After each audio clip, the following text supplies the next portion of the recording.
பெண்களை இழிவுபடுத்தும் வகையில் பேசிய திமுக ஆதரவாளர் பொன்ராஜ் மீது நடவடிக்கை எடுக்கும்படி டிஜிபி அலுவலகத்திற்கு நேரில் சென்று தாவிக தலைவர் விஜய் புகார் அளித்துள்ளார். திமுகவை சேர்ந்த பொன்ராஜ் ஒட்டுமொத்த தமிழ்நாட்டு பெண்களையும் விலைமாதர்கள் என இழிவுபடுத்தும் வகையில் பேசியிருப்பதாக புகார் மனுவில் விஜய் குற்றம் சாட்டியுள்ளார். திமுக தலைமையின் அரவணைப்பில் இருப்பதால் தன்னை யாரும் கட்டுப்படுத்த முடியாது என்ற நினைப்பில் அந்த நபர் எல்லை மீறி செயல்படுவதாகவும் மனுவில் குறிப்பிடப்பட்டுள்ளது.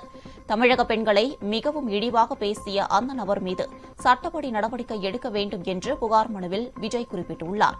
விஜயின் மனுவை ஏடிஜிபி மகேஸ்வரர் தயாள் பெற்றுக் கொண்ட நிலையில் அங்கிருந்து விஜய் புறப்பட்டுச் சென்றார். அவருடன் செங்கோட்டையன் உள்ளிட்ட தாவேக முக்கிய நிர்வாகிகள் உடனிருந்தனர்.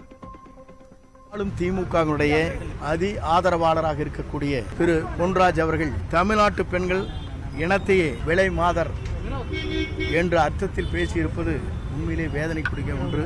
திமுகவின் பின்னணி இருக்கிறது என்பதுதான் எங்களால் புரிந்து கொள்ள முடிகிறது.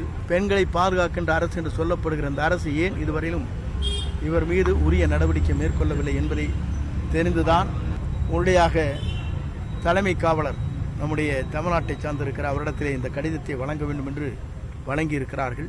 இதுபோன்ற வார்த்தைகளை சொல்லியிருக்கிற அவர் மீது கடுமையான நடவடிக்கை மேற்கொள்ள வேண்டும், உரிய நடவடிக்கை எடுப்பதாக அவர்கள் இன்றைக்கு நம்மிடத்திலே உத்தரவாதத்தை தந்திருக்கிறார்கள். பொறுத்திருந்து பார்ப்போம்.